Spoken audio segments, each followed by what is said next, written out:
like to call the regularly scheduled Board of Selectmen meeting for Monday, December 7th, 2020 to order.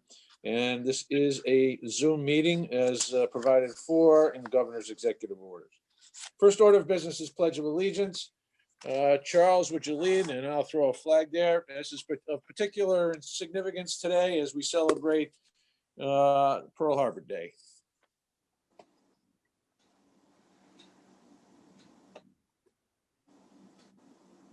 Charlie, are you muted? I pledge allegiance to the flag of the United States of America and to the republic for which it stands, one nation, under God, indivisible, with liberty and justice for all.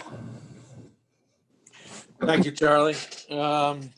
Yet another casualty to COVID-19 is the traditional throwing of feet at the town marina by the VFW and American Legion. So that tradition has been put on hold for this year. So, but we still remember those who served and those who lost their lives in Pearl Harbor. Thank you. Item 2, public forum. Is there anyone from the public wishing to address the board? Hearing none, we'll move on to item 3, and that's to approve minutes. The first of which is November 16th, 2020 regular meeting minutes. Is there a motion? I'll make so moved. Second. And a second. Good. Any questions, comments, changes? Nope. I had none. All right. Hearing none. Let me try your minds. Selectman Federici. Aye. Selectman Haverda. Aye. Selectwoman Renner. Abstain, I was out of town.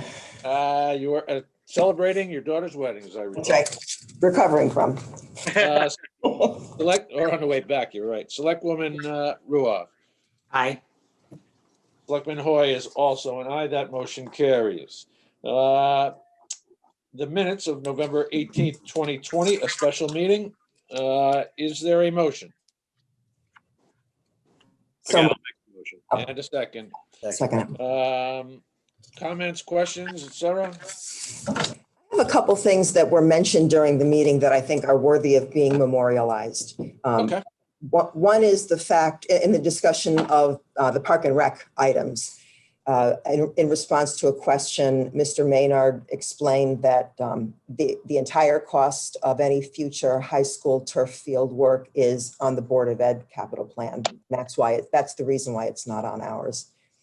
I thought that was important because over the years, it's been different ways. So in order to avoid any misunderstanding. Thank you, Sue. We can certainly that can be added. Okay. And then the other thing is in response to a question, I think Mary Jane explained that the future capital projects related to the items that are set aside in fund balance are not reflected in the 5-year plan. Got it. So that's all additional. Thank you, Sue. Anybody else? All right, let me try your minds on the minutes as amended by Sue's suggestions. Selectman Federici. Aye. Selectman Haverda. Aye. Selectwoman Renner. Aye. Selectwoman Ruoff. Aye. Selectman Hoy is also an aye. That motion carries. Item 4, Board of Ed Director of Operations Facilities, Cliff Gurnham. And the item be consider and take possible action on change orders 3, 6, and 7 for the Melissa Jones HVAC project. Good morning, Cliff. Good morning. Thanks for having me. So yes, we have 3 change orders, all from Melissa Jones. The first one's change order number 3, which is to replace the corroded lightweight recovery pipe system. This pipe system is used to take and transfer water that they use as a medium to recover heat from the exhaust unit and then bring it over to the fresh air unit. And then it preheats the air coming in the building. So that's how it kind of does a heat recovery system. The existing pipe is original to when they put the system in. They used a lightweight pipe instead of a heavy duty pipe, Schedule 40 pipe. So we had the engineers for the project come out, DTC. They looked at the piping. They confirmed that the piping is in pretty poor condition. They recommended that it be replaced as part of the project. So the Standing Building Committee reviewed the change order, listened to the recommendations from the engineer and architect, and they made the recommendation to move forward to award the work to Save More in the amount of $33,394.70. Excellent. Thank you, Cliff. Any questions of Cliff on this?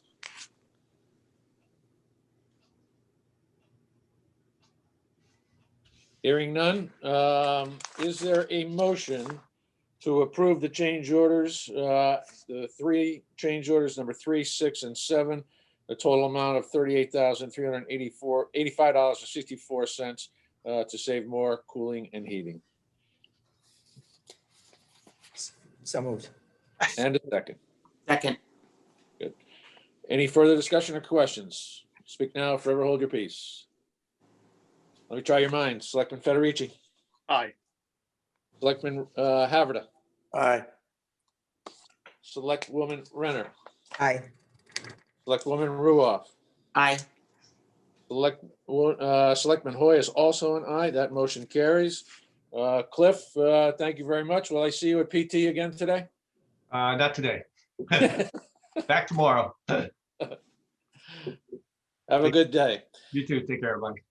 Item 5, Fire Chief Charles Hershaft, with a couple of items tonight. The first of which is consider and take possible action on purchase of stretcher and related equipment from Common Sense, CENTS, EMS Supply, off of the state contract number 14 PSX 01287. Good morning, Charlie.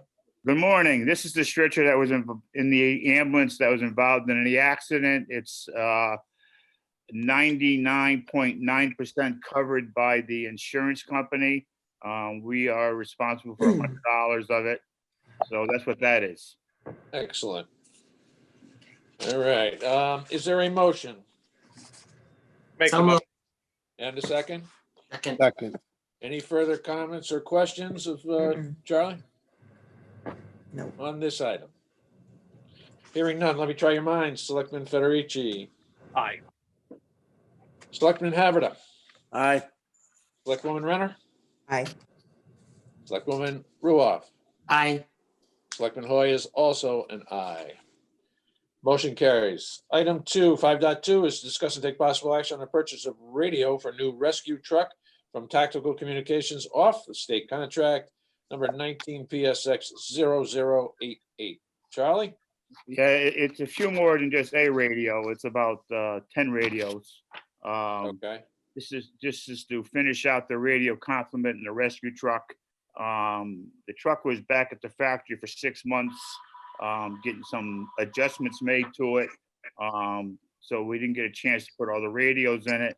And the cost of the radios off the state contract are $21,648.10. I probably can get the 10 cents waived. Any questions? Well, let's do a motion first. Excuse me, motion So moved. Second. Second. and a second. Good. Questions or comments? Pretty straightforward. Let me try your minds. Selectman Federici, Aye. Selectman Haverda, Aye. Selectwoman Renner, Aye. Selectwoman Ruoff, Aye. Selectman Hoy is also an aye.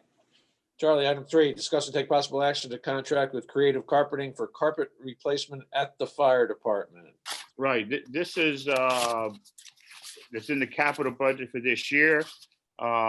This gentleman, for $9,910.46 is not only putting in new carpeting, he's actually moving all the furniture off the floor, which is substantial. Yeah. And putting in, all new carpet, the squares. I talked to Steve about this and, it was a good deal. So that's what we're here for. Excellent. The move Has is Steve- to move this amount of equipment that's on the floor up here is, Matt, is amazing. Oh, it's unbelievable. That's right. Charlie, is this a company that Steve's used before? Did he use this for them for Town Hall South? No, Oh, no, okay. that other gentleman, he showed up here, never came back, Matt. What was all that furniture they had? I think that's what it was, because his bid did not show that, and I'm pretty suspect that's what he wanted. Got it. All right, is there a motion to award to contract with Creative Carpeting for replacement at the fire department amount of $9,910.46? I'll make the motion, but I have a question too. at the- Can I have a second? I'll second. Good. Lou, question. So Charlie, sorry, you have a third quote here from Joe's Painting that appears to, Yeah. it's cheaper. And is the difference there that they just weren't going to be moving all the stuff? I mean, what's the difference? Why is that not the? Yeah, acceptance? they weren't gonna move the stuff, Okay.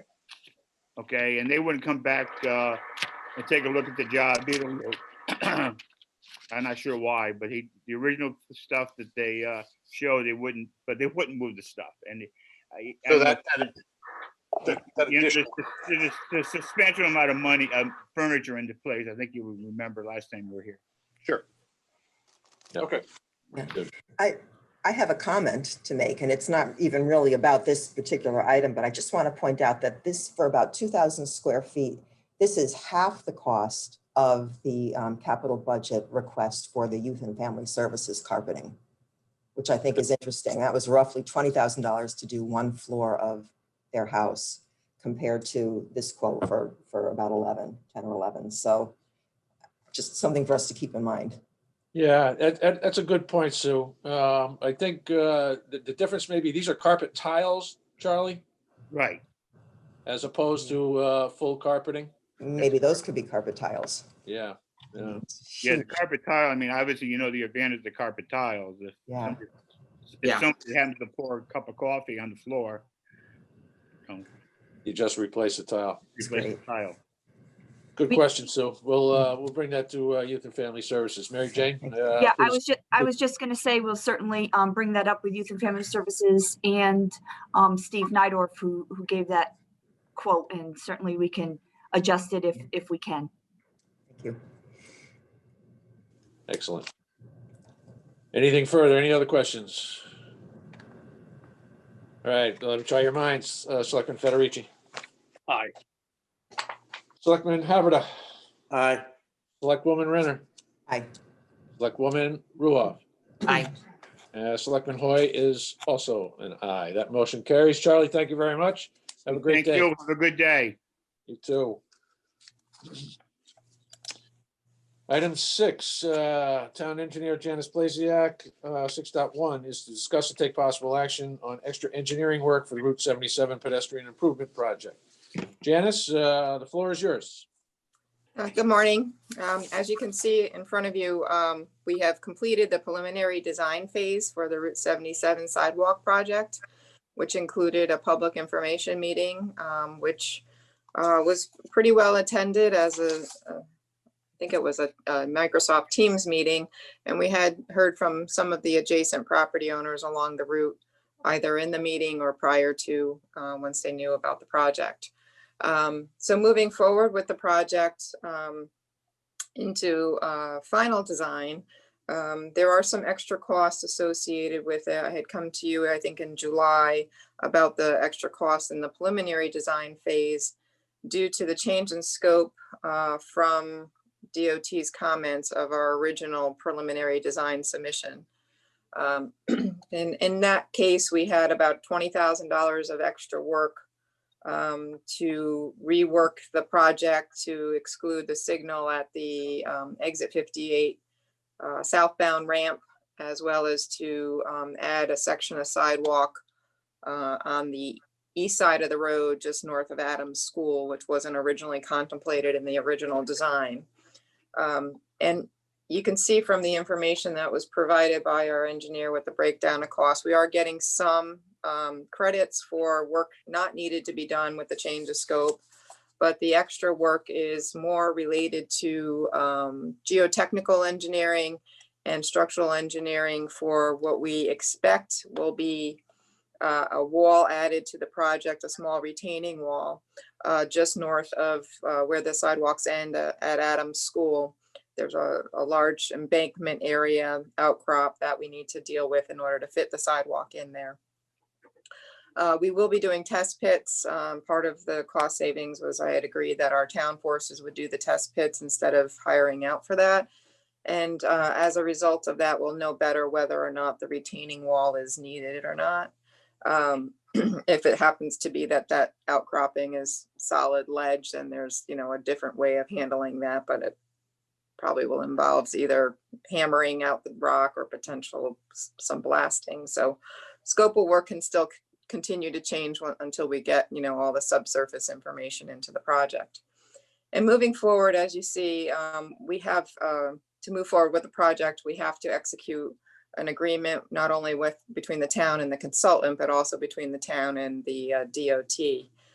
Since this is a federally funded project at 80% federal funds and 20% local match. With this hopeful approval from your standpoint, I expect that we haven't seen it yet, but we expect that the town state agreement may actually envision a higher extra work allowance than what is being asked for your approval here, in order to avoid the complicated process that DOT needs to go to every time they amend an agreement. But certainly if the amounts change from what's being asked here of about the $17,000, any additional expenditures with our consultant would have to come back to the board for approval.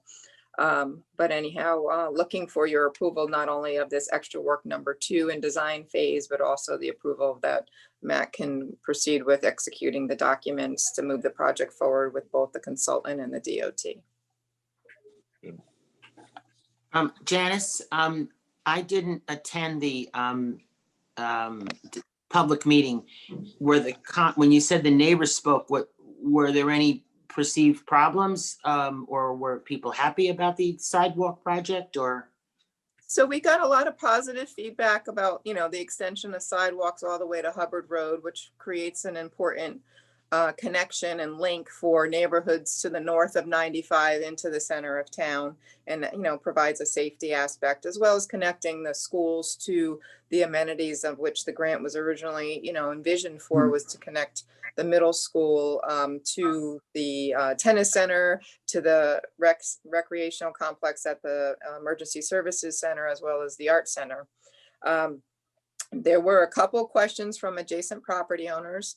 There was one property owner that was concerned that they're going to now have to, you know, shovel the sidewalk, and saw that as a little bit of a impact to their, you know, bottom line, so to speak. And then the property that's adjacent to where we have this this sloping possible wall issue, they reached out as well, and they were concerned also with shoveling snow, but was amenable to understanding the benefits of the project, as well as you know, what the wall may look like. And at this point, we don't know that yet. So, you know, we'll be working closely, certainly with that property owner, particularly if what we find requires any easements, then we would have to, you know, work with them on gaining any easements or construction rights. And then there was also another property owner north of the highway. One of the commercial properties was concerned about impacts to a tree and things like that. So we will certainly continue to work with the property owners that will be directly impacted, but the general consensus from, you know, the community, not directly impacted properties, was that it was a good project to move forward with. Thank you. Dennis, I'm sort of just curious, what approximately is your start window, and when do they hope to be done? I know dealing with the state, never going to be easy, but. Right. So if things go smoothly, and we don't know if they're going to go smoothly yet, because we still have a little bit of an unknown with the underground, you know, conditions. We're hopeful with the schedule moving forward and a notice to proceed for final design that the project would be ready for advertising and bidding probably mid to late summer. And in that scenario, there's the potential for a start in the fall, albeit not an ideal time to start construction, or potentially certainly we would be doing construction in 2022 spring. Great. I also want to mention, we've had conversations with Chris Widmer, who is, the board may remember, is moving forward with his project on State Street, the Great Hill Cottage, cottages on State Street, just north of the highway. And his plans include a walking path that would connect his property over to the Guilford Arts Center property.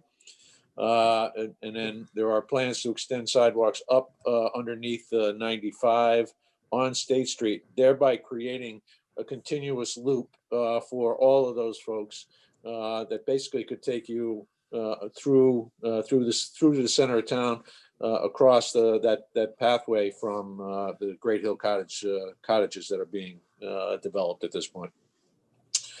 Any other questions of Janice? Well Hearing said. none, is there a motion to approve the extra work number 2 for design, the amount of $17,119.18, and authorize me to sign all contracts associated with same? So moved. And a second. Second. Any further questions? Let me try your minds. Selectman Federici, Yeah, thanks for the detailed updates, and I'm an aye. Selectman Haverda, Aye. Selectwoman Renner, Aye. Selectwoman Ruoff, Aye. Selectman Hoy is also an aye. Motion carries. Thank you very much, Janice. Thank you very much. Okay. Item 7, Economic Development Commission, Amy Earls. We also have Mark Wasserman, who's chair of EDC, and Sherry has joined us as well this morning. Good morning, Amy, Mark, and Sherry. And this item is to discuss and take possible action, though I doubt that would happen today, on the tax incentive proposal. Let me tee up the background on this. I had been working, asked Mary Jane and Brian McGlone some time ago to start considering a tax incentive proposal similar to what most of our neighbors have relative to attracting development for grand list growth, easing in property improvements and their associated impacts to assessments. And as I understand it, Amy took up the charge at EDC and did yeoman's work on pulling this together. So I'm going to turn it over to Amy, Mark, and Sherry for a brief overview. I trust you all had an opportunity to read the document that was provided by the board, penned by Amy, as I understand. So, Amy, it's all you. All right, good morning. So our subcommittee looked at North Branford, Durham, and Mass most closely. I know North Haven and Orange and Hamden also have incentive programs that on the books. So we were asked to put together kind of a framework with ranges of incentive dollar figures. None of this was looked at with budget impact. We didn't have the town lawyer look at any of the exclusions. I know that would all have to be put into this plan. Overall, the committee was open to both commercial and multi-residential, like multi-family residential properties. We did look at the available properties right now in town, and most of those are zoned for residential. We looked at 66 High Street as one of the examples of like, hey, what if this had a tax incentive program at the time of implementation? So I think we were looking at long-term projects, multi-year projects, whereas some of the other towns had shorter-term projects, and that could factor into how this ultimately gets written up. Matt Hoey suggested that we also consider an affordable housing layer on this. We are certainly not opposed to having affordable housing project included in this, but we didn't really come up with a specific extra layer. None of the other towns surrounding us have that I could find. So we would be kind of starting from scratch. Although what we have here would include projects that were affordable housing if it were multi-unit. I don't know. Do people have specific questions or? Yeah, I do, Amy. Thanks. I think this is really important stuff. But people sometimes get concerned that it can feel like a giveaway. I don't see it that way, but I think it's worth articulating why this makes sense, what the benefit to the town is for giving someone what appears to be a little bit of a break that you know, a typical, just for example, homeowner is not getting. Right. And it is tricky in a couple ways. One, we talked about, would there be projects incentivized that would happen anyway? I know North Branford has Rose Farms, I think it's called, did a couple projects, and they're a family that's from North Branford. They probably would have done them anyway. They got some tax breaks. Was that the right thing to do? And I think you may end up having some projects like that, but overall it's to obviously incentivize a developer to come to Guilford, as opposed to going to a surrounding town, or to do a larger project than they would have done before, to increase the timeline sooner, that kind of thing. And another consideration we talked about is most of this would be land that right now as a tax base. If we don't develop it, it stays at that tax base. If we defer the taxes, then it's not really a loss. We're not shelling out cash to companies to develop, which I know there are cities in this country that do that. This would be basically keeping the assessed value at a fixed level as development happens. A phased in level. Right. So Are these retroactive too? I'm sure that's another question people are going to ask. In other words, if somebody's got a project in the pipeline and it's going to be done fall of 2021, would they be eligible if this plan is in place? I don't think so, unless the board. Question. No, that doesn't seem to make sense, because obviously those projects are already happening, so it's not incentivizing new development. We also talked a lot about having a net loss for the town. I personally am concerned about corporations taking advantage of towns. I know we don't have a lot of big box stores coming in and things like that, but that's where I was concerned. Some other committee members were very concerned about incentivizing residential, and then having the cost for schools, other infrastructure outweigh the tax gain. So I think it needs to be carefully looked at. It should also be a proposal that is looked at every 5 or 10 years, because maybe right now you do want to incentivize families coming in because the school enrollment is low. And then in 5 years, you really want to incentivize more commercial properties or more industrial or manufacturing. So I think it should be a living document. Are you all set, Lou? Yes, thank you. First of all, Amy, I really want to compliment the Economic Development Commission, Matt, and yourselves for this work. We back many years ago when I chaired EDC, we looked into this and attempted, and it is a difficult situation because there are a lot of points to it. And I think the document that you've got before us is, especially compared to the other towns, which are multi pages, I think we can appreciate that yours is really an overview, and I don't want to say first step, but it's certainly a very good beginning. And I personally do support it. I think there are some issues that we had to address back like I said, many years ago when I was more involved in this particular issue. I think you hit it on the head with the residential. I think a number of people would probably struggle with incentivizing residential development other than the value directed towards affordable housing.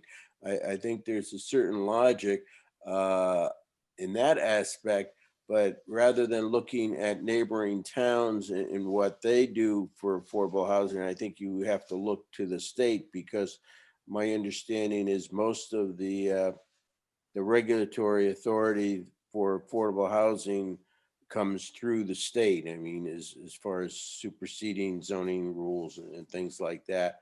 But you know, I think I would struggle with the residential side in particular. You know, for instance, somebody builds, 10 condo complex and starts selling them off, after a year or two.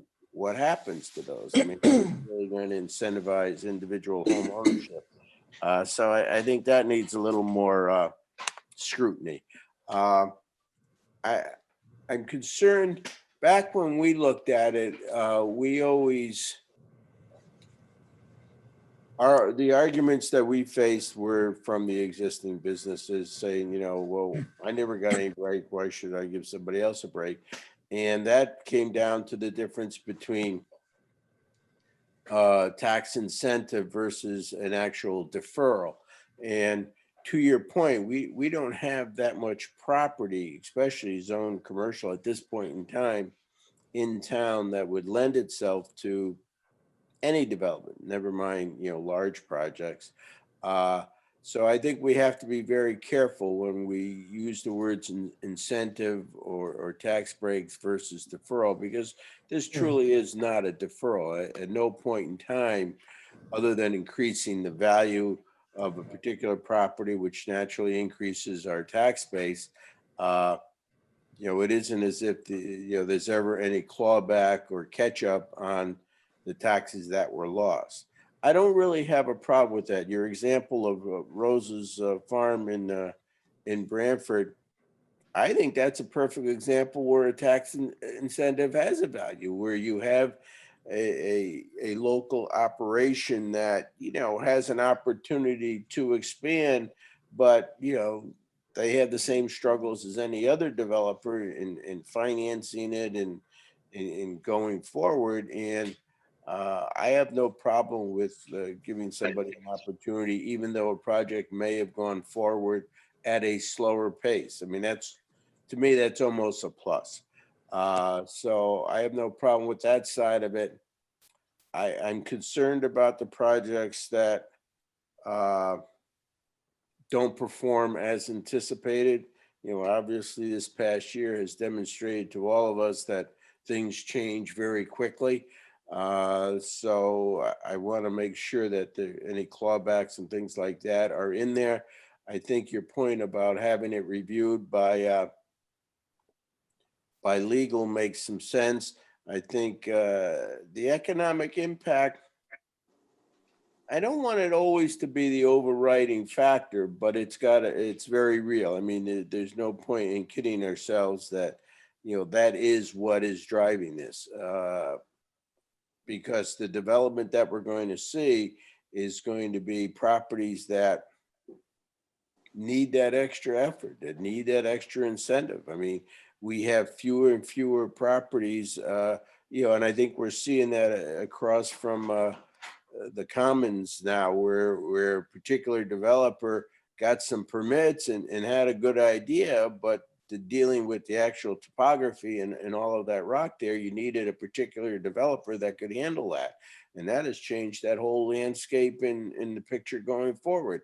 And I'm not saying that particular project merited an incentive, but to me, that's an example of one very experienced developer that had a lot of permits and it never got off the ground. And I know he shopped it, around the country, and it never quite got off the ground. But now we have a developer that has changed that entire landscape. And that's what incentives to me would be all about, to take properties that are borderline economically feasible to develop and allow a developer to do the job, to get the job done, get it on the tax rolls and move it along. We've got a couple of more properties further up on that side of Route 1 that have gone through multiple developers and still sit there fallow, that, you know, just are not doing anybody any good.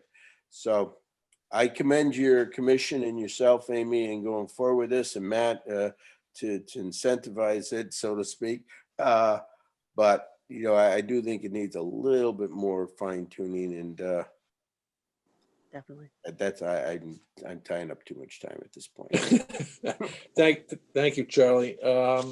I agree. This is a first blush at it, and there's no question that we would have legal review as it would require an ordinance in order to implement.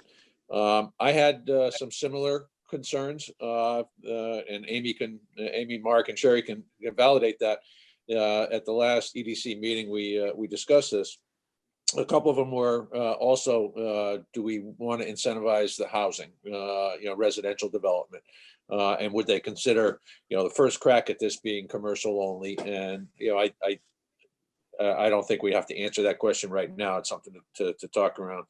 However, my bent towards making affordable housing affordable for the developer, and then really, I want to change the dynamic on that. It's really workplace housing is what we're talking about, and in order to make that more palatable, because one of the biggest hurdles to building affordable housing in communities like Guilford is the land acquisition costs and the taxes. The project that we have currently going at over by the train station on the Woodruff property, that, as you may recall, is one where they're going to be paying taxes. We actually gave them the land, so they will be paying taxes, and that was part of our evaluation, the financial evaluation of that project, that they will be paying taxes on that property on an increased value. Obviously, it has no value right now because it is on the town's property list.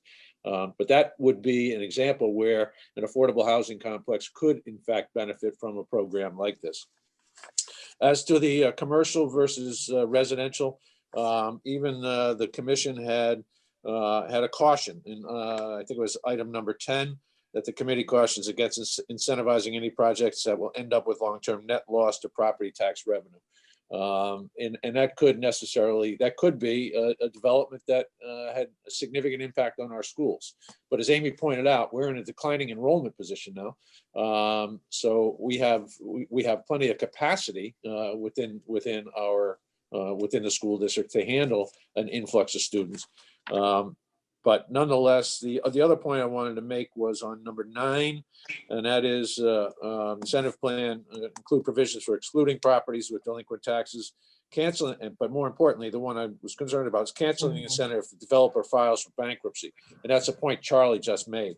I would suggest that we probably could craft some language that allows for a successor to the bankrupt entity to assume responsibilities as if they had been the original developer. So, yeah, but not only that, but at that point in time, if something goes into bankruptcy, it's whoever's first in line gets, the pick of the pieces. right. So say you're 2 or 3 years into a project that's half built, and it actually goes into official bankruptcy, I would want the town to be number 1 or 2 in position to go back to at least the original, tax, before any discount. Got it. Those are the legal things that have to be, Yep. Yeah. And then the last question I had is, Amy, how did you guys arrive at the 30 to 40% on the project, the increase of the assessed value? How did you stumble on that number? That was looking at the surrounding towns and just trying to be in line if we were a developer coming in and looking at the shoreline as a whole. At one of the meetings with you, you'd asked us to put in a range. So that's why it's not a specific number. But yeah, the surrounding towns are And many of them have a tiered level in terms of the years that their plans defer taxes. But like North Branford is increasing a minimum of 35%. I think that's the only one I wrote down here, but yeah, so in that range just seemed to be what the going rate is, so to speak. So that's certainly open to change. As well as I know Madison's plan has job creation as part of their incentive. So you could either increase the property value or you could create jobs, which could get sticky. Also, how do you define those jobs? How long are they in place, et cetera, et cetera. But that is another option. Yeah, Amy, I think we've seen evidence at the state level on the trickiness of the jobs being an incentive for economic development aid. And you're right. You know, what if after 2 years it's half the people? Do we have to go back and claw it back because they, you know? But we could build something around that if people think that job creation is important. Matt, what are, I didn't mean to interrupt. Did you have other points, Matt? No, I'm fine.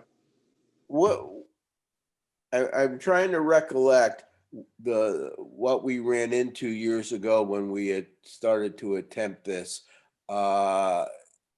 Is it a town meeting? Do the citizens have to approve this, or how does this, or is that a legal opinion at this point? Yeah, Pete. The statute. Public hearing. My understanding is this would be an ordinance. Pete, Okay. you are muted. There you go. Yeah, actually, I took a quick look, and obviously we need to do more work on it, but it's actually an adoption of a resolution. And, you know, the town would create and specify what the criteria is for participation. Okay. And then I believe I think each project then has to be approved by town meeting. I believe the statute talks about the legislative body of the town approving. One of the examples given actually starts off with that. It might have been Madison, and I thought it seems like overkill to have that go to a town meeting. And then I read the statute, and it seems to be required. Yeah, the statute actually requires a public hearing and 2 advance notices, and the statute's very specific. On each project or on approving this resolution? Approving the resolution. But not on each project. The project. I may be mistaken, but I thought it was the project does. Well, then we'll look at it. Yeah, we'll take a look, but I don't know if I think we're talking about 2 different things. I'm talking about getting the resolution off the ground. And then as far as I think the Board of Selectmen will say yay or nay on proposed agreements with the developer. Okay, obviously that it needs more legal stuff, because I do remember that the legalese was also a struggle years ago. And Amy, just, you know, I just give you a heads up of what we ran into years ago when we attempted something like this. In those times, a good number of the citizens and taxpayers of the community were opposed to development, period. And that was the big argument. You know, they were just, you know, that was pre-Commons, and I think it was even before Walmart came and everything. And the headwinds were why would we encourage development? We don't want it. Now, I think times have changed a little bit. Some people have mellowed, the activists have changed. But I just want to give you a heads up. That was the big argument where we could never get this even off the ground. So Yeah, we certainly got those concerns that you go to a developer and you say, hey, we have this plan to incentivize you to come in, and then you put it out to the town and they're like, no, we don't want you here. So it's kind of could be a mixed message to the developer. Well, it didn't even get that far. I mean, it got to the point of just getting this on the books. That's what it was back then. So a little bit of his education, and I think some examples like the one you used with roses and things like that, where, you know, people have to understand this is not, you know, bringing in another shopping center or, you know, or Costco or the rest of it, all those kinds of things. It's, we don't have any properties that lend itself to the big developments and everything. So it's, be ready. I mean, it's an education process. Yeah. Great. I have one question. I'm just curious, are you aware of any projects in the recent past that we've lost, people who were seriously looking at coming to Guilford but went to one of the towns that has an incentive in place? I am not aware of any. There were a couple developers, namely of residential projects, that said, gee, it would have been really nice if we had some sort of incentive, but they were already doing their projects here. So obviously you have Got to it. take that with a grain of salt. But no, I'm not aware of any. Okay, thank you. So to answer that question in some form or fashion, I know Brian had, and this is anecdotal evidence, but Brian McGlone had indicated that there were occasions where the state advanced CT or the state economic development folks would put queries out about potential development projects, and did we have access to incentive plans? Did we have sewers and a variety of things? So, but specific to it, to the tax incentive, I'm not sure that I could recount a specific development that we lost out on, but it was traditionally part of the ask when the state was looking for possible development placements throughout the state. Any other questions or comments? No, the only point to that point that you're just making, I think it's one of those things that you just kind of need it in your arsenal type thing. That's why, we have to look at it, from the legal and economic perspective so that we're not giving away too much. But I think it's the type of thing we need on the books, just not just to say that we have it, but, to give discussion points so that something isn't cut off before we even get into discussions of potential projects. Okay. The board, real quick, I just want to acknowledge Amy's dedication and work into this with her committee on this. This was a task that came up, I'm going to say, just prior to the pandemic. And Amy and the subcommittee that's been working on this have put a lot of effort into it. And I want to acknowledge that and thank her for the effort and leadership that she's put into that to this project. Thank you, Mark. Thanks, Mark. Okay, what I'm going to propose is if folks have very specific points that they want to have considered as part of this, I'm talking board of selectmen, please forward those along to me, copy Tracy, obviously, and Pete. And then Pete will work to try to craft something, a resolution that in large measure reflects what was put here, but obviously gives us the ability to move pieces in and out. Just as a straw man at this point, residential or not, what are people's thoughts? Should that be part of it, or should we look for commercial to start with something that's commercial only? And I say that against the backdrop of that doesn't allow us to attract help to attract affordable housing or workplace housing. Well, why not? Why not? Why not get more specific and, well, it's not just workplace anymore. I'm thinking of senior housing projects. Yeah, well, that's I don't know if there is a way to craft any language that could direct this in that direction, but that would be, if we were to include residential, for me, it would be more specifically either workplace or senior housing versus individual. Well, it certainly wouldn't be individual, but it would be individual if it's condos and that type of thing. So, right. I think if there's a way to include workforce housing, that would be terrific. We know that it's identified as a need in this town. I'm not saying that senior housing is not, but it's become sort of, it's always been on our minds, but it seems to be on the minds of people in the state per se. So if it's not too complicating to add it, I would love to see it as part of it. I agree. I do too. Pete, Yeah. Pete, the senior housing stuff, is there a way to do that is age restricted housing actually legal in zoning? Yes, yeah, it is. Okay. And I was just kind of, as you were talking, there are some separate statutes that address multifamily housing and tax deferral. I haven't taken a deep dive into that. You could take a look at that and see if it should be teed up separately or can be teed up separately.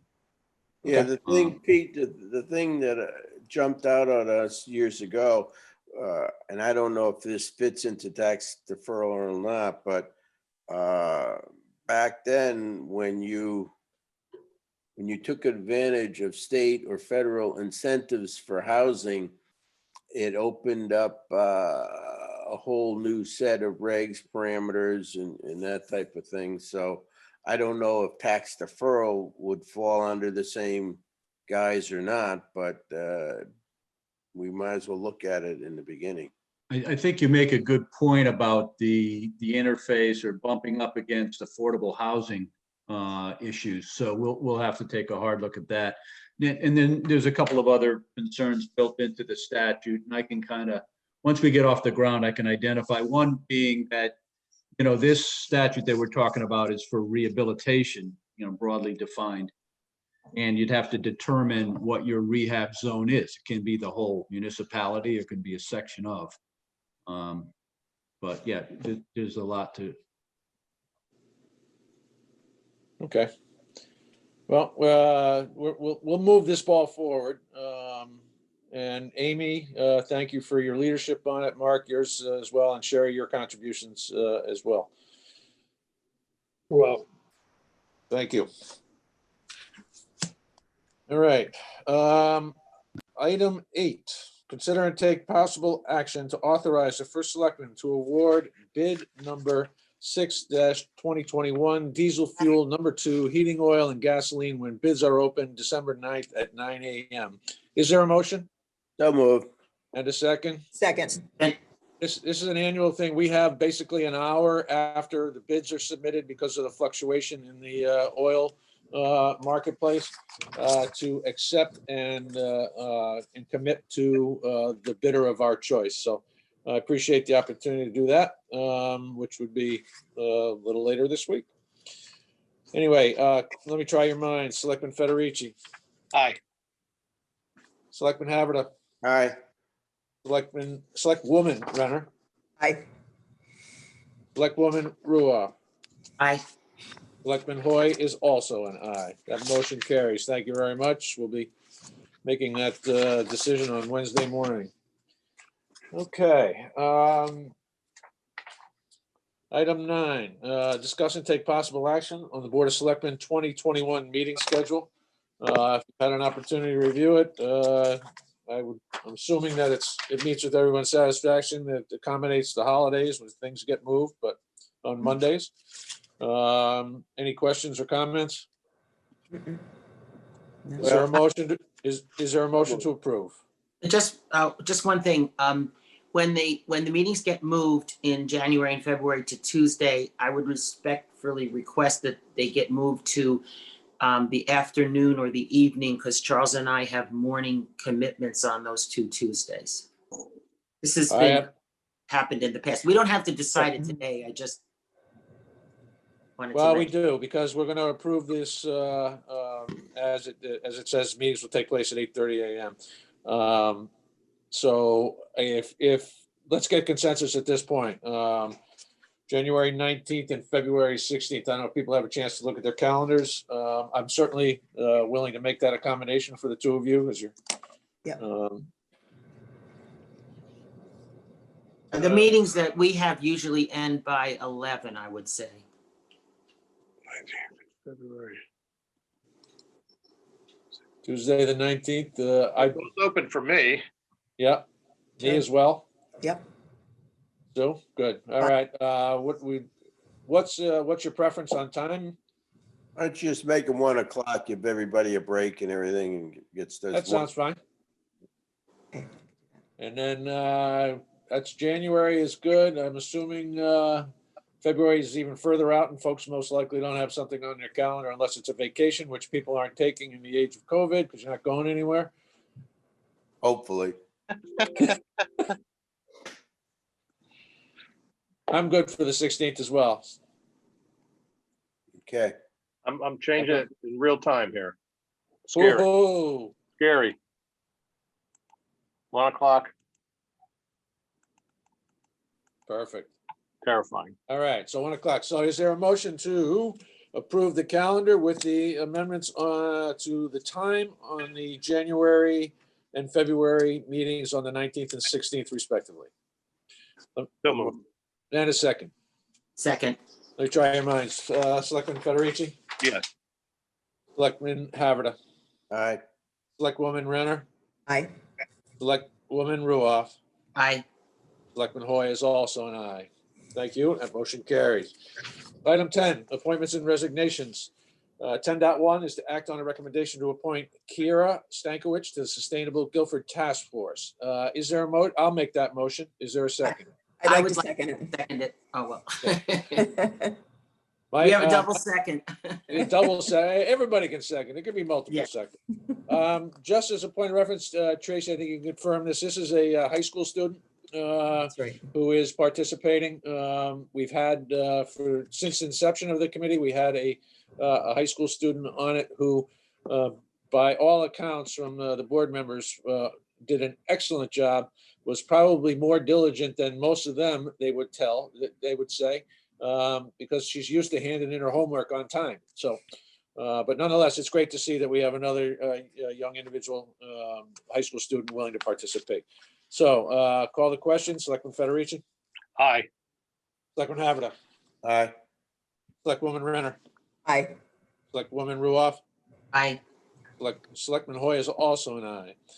Item 2, act on a recommendation to reappoint Suzanne McDermott to the Parks and Recreation Commission for a term to expire February 28, 2023. Is there a motion? So moved. And a second.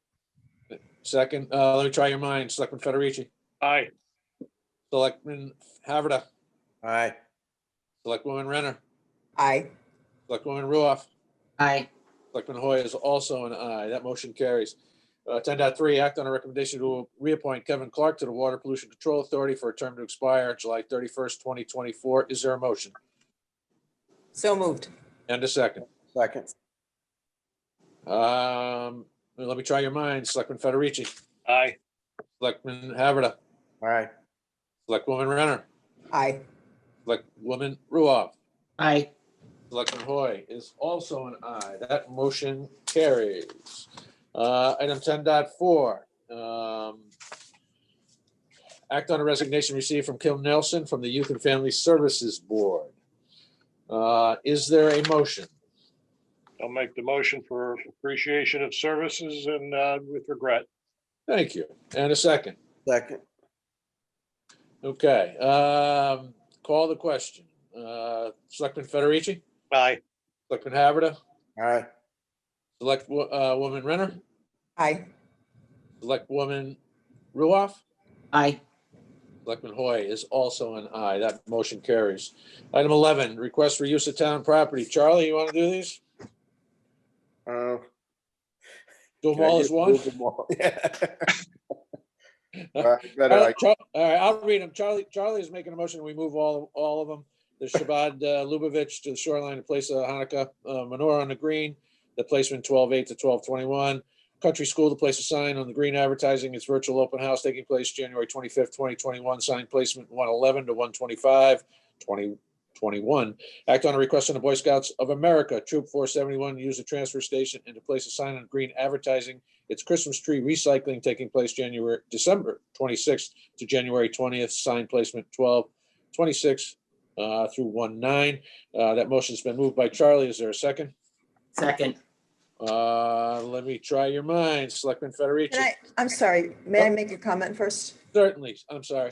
Just wanted to ask the third item, use of the transfer station and placing a sign on the green is what the agenda item says. I just want to make it clear, all we have is the use, the sign request. Use of the transfer station is not coming before us, I guess. Nothing in it- here about that. I think technically it is because item 11 is request for the use of town property. So We so this don't is have really, their- this The is only really, Sue's making a point, though. The application says replace the sign. Right. I mean, would be concerns about using the transfer station, I would think, insurance and how they're going to I do it. think they've done it in the past, Sue. Is that where they've done it before? Yeah, they they do the collection. every year. And it's been at the I have a fake tree, so Yeah, they do. It's an annual thing that they do. it's annual, but it's always at the transfer station? Usually, yeah. Okay. Well, it's a valid point. What's the process by which they get that authority to do that? Us. Engineering, yeah. Are we doing it Us. now, or is it a separate application? I think it's probably just a management thing through engineering. Okay. I mean, they'd probably place them and stuff. Well, I could don't we know, as ask- far as liability and insurance, I think Sue's got a point, but maybe we could just ask Janice or whoever to double check it. I don't know, Would is they- transfer station still engineering or public works? No, it's part of It's- engineering. Well, it's its own, I mean, it's its own entity, isn't it? It's, Well, Janice supervises it. Janice, okay, we have the authority to manage it as per our agreement. okay. with Town I Madison. see. I'd like to see, there must be a form for it. I think if we were to act on it at our meeting in 2 weeks, it's before, I mean, I certainly wouldn't, I think it's great, but I just don't think this is the right way to do it. Well, Matt, can I just interrupt for a second? Certainly. Generally, if it's like use of the green, there's a requirement to ask for a certificate of insurance. So could you just reach out to the Boy Scout troop and ask for certificate of insurance? And there's an indemnification agreement when you use the green. You can ask them to do the same thing for the transfer station. I don't know if you can, but that's the process for the use of the green. So it's just another town property. Yeah, Could it's you? interesting, yeah. I don't happen to, know. if I can think just that's jump why in. We gotta ask Janet, is there a procedure? I think it's worth dotting some i's and crossing some t's at this point in time. Let me just, I agree with all that, what everybody said, but I can also just tell you from experience, there is both local and national insurance coverage. It's a process of just getting that We're certificate of just having insurance. it. That's I available. would be willing to move the entire thing with the stipulation or condition that insurance and/or it's signed off for by, I guess Janice is the supervisor of the transfer station or whatever it's called. I don't know. That's So- fine. That's good. That's a condition I think is fine to add. Well, the alternative would be to ask for something a little more formal than that. I mean, if you want to use the pavilion at Jacob's Beach, you have to submit a form, don't you? I don't understand why there wouldn't. We just- usually get a letter, like a handwritten letter, but I think it was a new person that was doing it this year. So he thought he only had to include the sign. So I can have him submit a letter as well. For us to act on next time is my Sure. suggestion. Yeah. All right. All right, I'd moved it. I don't know if it's already been moved, but I'll move it with the condition that Matt gets that squared away. Fine. Sounds good. We're good. Anyway. All right. Second. Yeah, let me try your minds. Selectman Federici, Aye. Selectman Haverda, Aye. Selectwoman Renner. Aye, but I don't think this is the right way to do it, but aye anyways. Thank you. Selectwoman Ruoff. Aye. Selectman Hoy is also an aye. And I think Pete, Karen, Tracy, I think we need to develop a standard protocol for approving the use of town properties other than those that are covered by Park and Rec, et cetera, and the town green, which has its own separate stipulations. So if we have a policy that's being loosely applied when you rent the pavilion, we should probably codify that so it's the use of any town property. All right. Okay. Just to be clear, what the conditions are, the provision of a certificate of insurance and approval by Janice. Is that right? Well, in this case, because it's a waste transfer station, yes. I think it should be more than that. I mean, I think that every situation is different, but here we're talking about the transfer station and we know how the traffic is down there and how that all works. And I don't know if this means that there are Boy Scouts who are physically there taking trees. And I just think there should be something more than just give us your certificate of insurance. I think we're entitled to see that it's going to be done safely and responsibly. All right, so I guess what I want to make sure is we cover that. So what does that look like other than certificate of insurance approval by Janice and perhaps some written application? How about if the form says, explain how you're going to conduct this activity safely? And then there's a bunch of space and they can write it how they're going to do it. And then we put eyes on it and decide if it makes sense or not. And we move to something a little more formal for future. Right. And Janice might have that. I mean, it might exist. Yeah, we'll check with Janice. And again, I think Tracy indicated that this, the gentleman who came in and applied is new to the process. So. Well, it sounds like the process may or may not be in place anyway, so. Right, exactly. Okay. Okay. Item 12, committee reports. Anything, Lou, nothing further from fire on the their fees? We missed our chance to ask the chief when he was on earlier. Yeah. Well, we'll ping him a little bit later. Sandy, anything on the affordable housing? Not at the moment, no. Good. Correspondence. Anyone have correspondence that is important to share? Hearing none. Old business. New business, we have one item to add to the agenda, and that's Parks and Recreation Director Rick Maynard to discuss and take possible action on the purchase of a Ventrac 4500 tractor with mower deck and power broom off of the Sourcewell contract. Is there a motion to add? So moved. And a second. Second, try your minds. Selectman Federici. Aye. Selectman Haverda. Aye. Selectwoman Renner. Aye. Selectwoman Ruoff. Aye. Selectman Hoy is also an aye, and that motion carries. Rick, floor is yours. All right, I don't know if you can hear me. Somehow I just lost the video. Can you hear me all right? We've got you. Yeah, Okay. I don't know what We happened can to see the- you. hear and see. I can't see you. I don't know what happened, but anyway, thank you for adding this to the agenda on short notice. I appreciate it. We got the quote about 3 weeks ago, I think, and so I just wanted to get it on. So this will be replacing the 1999 Toro mower, snow blower that we have. The money was approved in the original request was 52,000, and it was continued in force from the 2019-2020 budget. So we'd like to move forward with this Ventrac machine. It's, when I say tractor, it's a small, like our 6-foot mower. It's not a big tractor. It's a small tractor, but it has potential for a lot of different attachments. And with it, we would be getting the mower deck, power broom for, brooming off sidewalks when there's not a lot of snow on it, and a brush cutter. So when we're doing brush cutting in the, usually around this time of year and into the winter, there's no snow, we're cutting brush, and this could help with that.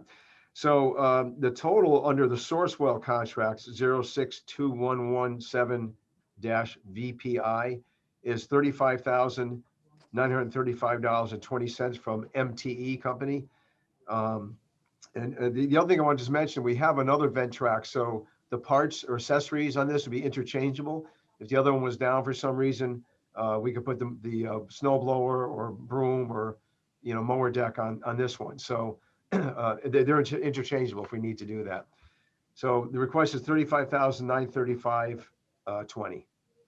Hey, Rick, Yeah. on this quote, it lists freight and then setup, and it lists, Massachusetts, Maine, and New Hampshire and Vermont.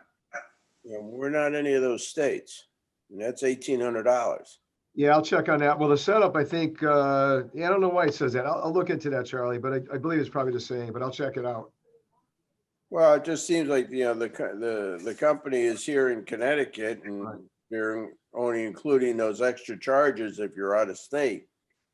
Right. I'll look into that. So I guess if you could approve up to that amount, the 35,935, it might be less. But I'll look into that. I appreciate your catching that. Any further questions? I'll move it, not to exceed. Okay. Okay, and a second? Second. Any further discussion or questions?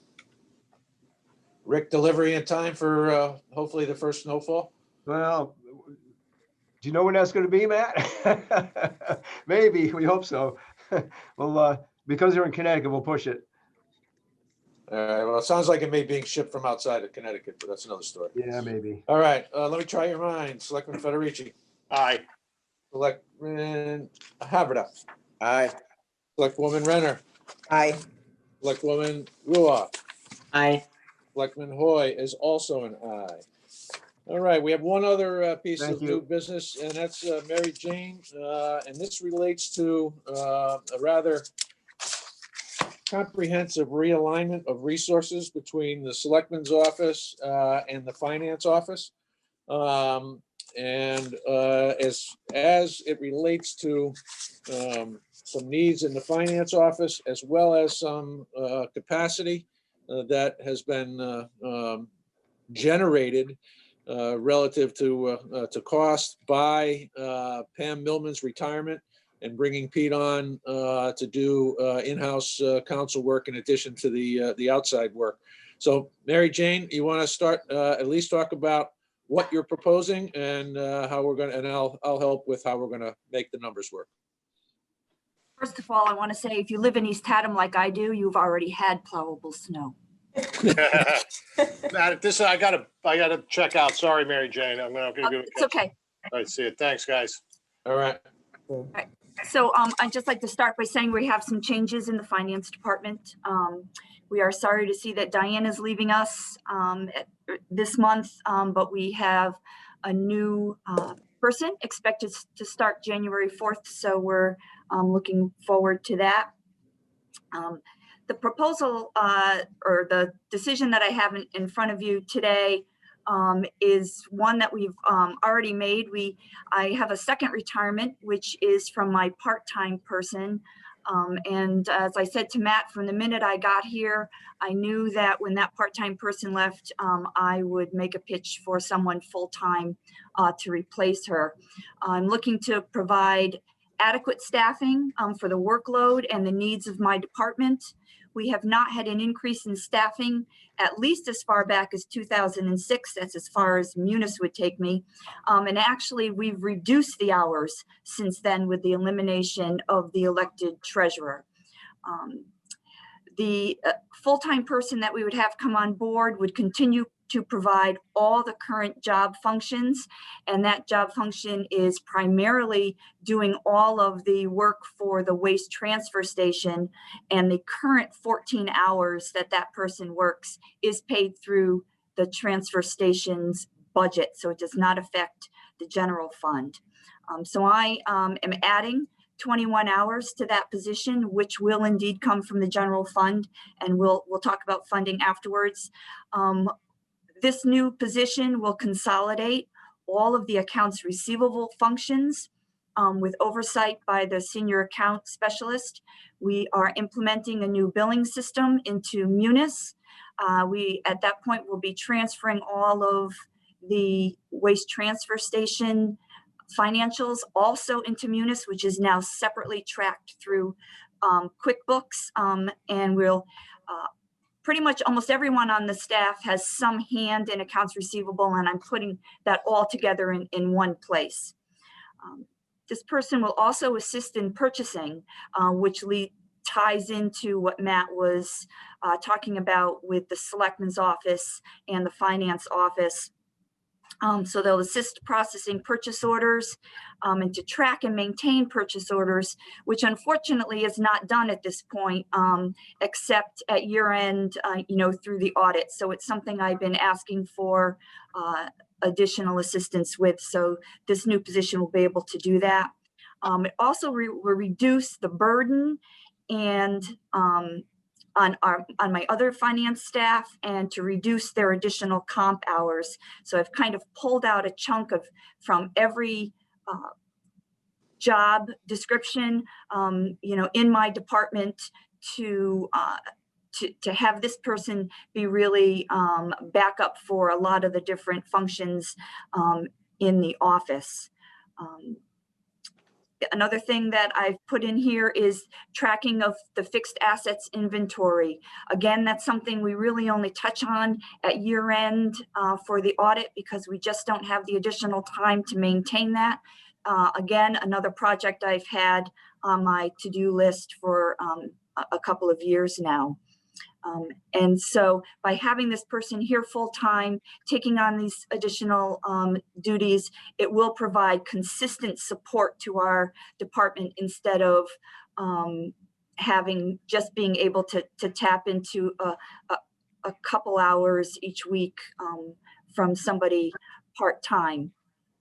So we looked at the numbers and we took what Pam had been making, right, what her budget is, what Peter's budget would have been for his previous role, and that came to about $175,000.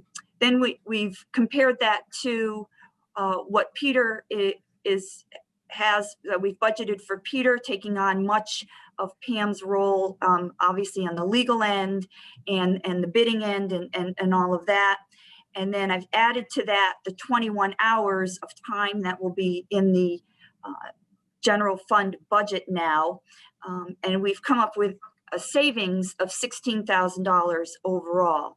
You might ask about benefits, but Pam had benefits, my new person would have benefits, so that's a wash. But with this change, there is still a $16,000 savings overall in the general fund.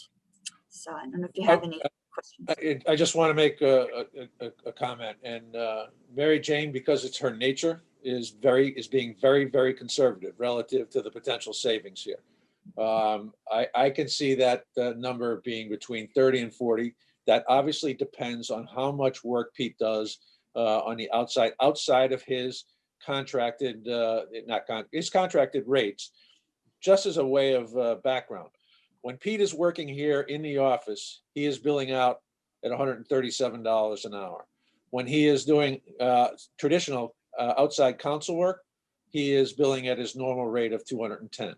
So when Mary Jane talked about the budget numbers, we had Pam at $117,000. Pete was budgeted for about 75, which puts the total for legal at about $192,000. That's not all legal. Obviously, there are specialties, labor lawyers, environmental lawyers, land use attorneys, et cetera.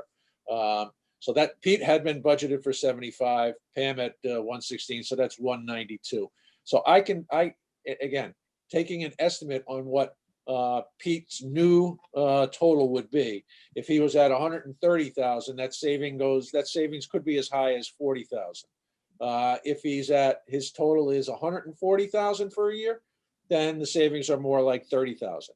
Now, Mary Jane, again, I appreciate you using the very conservative numbers and giving Pete more billing than he may actually need. But traditionally, we like to budget on the conservative side. So, and Pete, yeah, don't shake your head. I know. So, Okay. but and I'd just like to add that I can share with you. I had Scrog do a survey and a recommendation for the town of Guilford regarding all of its purchasing responsibilities, because there's a lot of work in the purchasing side that Pete and I are trying to kind of do together and tag team on some stuff. And it was Scrog's recommendation that the town of Guilford should hire a full-time purchasing agent. But I am working with Scrog and our neighboring towns on a proposal. It's just a proposal at this point, that Scrog may hire a purchasing agent that can be utilized by all of the towns within the COG. We do have a couple of our neighbors, Madison, Branford, that are also interested in this concept. And we are actually currently using a consultant from Scrog to help us with bidding. She just recently helped us with the fuel bid that was before you today.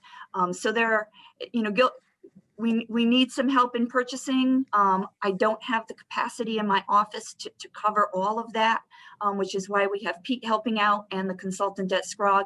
But I just wanted to put that out there as something that might come in the future.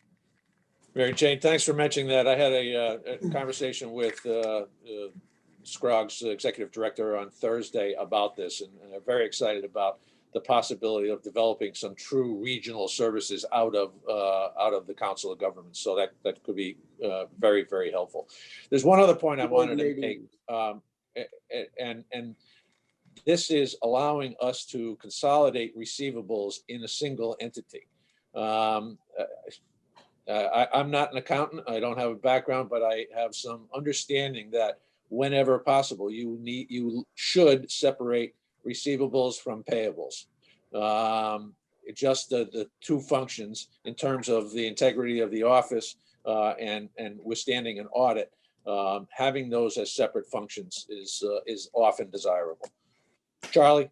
Speaking of coordination, I'm assuming that we continue to explore coordinating with Board of Ed. Yes. On the purchasing agent side, absolutely. That will be part, that's not limited to The whole just financial side of it, yeah, okay. Yeah, we work very closely with the Board of Ed on all of that. We are implementing a new module for purchasing so that it's the requisition module. It's one of the things we talked about with the funding that we carried over that we'd be doing. So it will allow department heads to input the requisitions, and those requisitions will then generate a purchase order, which will save some work on the purchasing side, and the Board of Ed is interested in using that as well. So we're putting that through the entire Board of Ed and town Munis software. Okay. So what do you need from us today, Matt? nothing. This is just an informational item. Okay. And it gives you a heads up going into budget season where we're going to see some shift in terms of personnel. The head count remains the same, but just the places where they reside changes. Okay. But we do want, if we think this is a good idea, and I do support it, this is not going to be effective in July. We want to make this. Oh, no, this is going in January. In January. Right. Okay. The position opening has already been posted. Right. Because I'm losing my part-time person at the end of the month, so. Right. And it's a retirement. They're not leaving because they're dissatisfied or whatever. It's just time to ride off into the sunset. Famous last words. Just ride off in a different direction. That's right. Yeah. Thank you for your time. Thank you, Mary Jane. Well done. Anybody else with new business? All right, public forum. Hearing none, I'll entertain a motion to adjourn. So moved. And a second. This is a voice vote. All in favor? Aye. Aye. Have a great day, everyone. Okay, you too. Thank you. Thank you.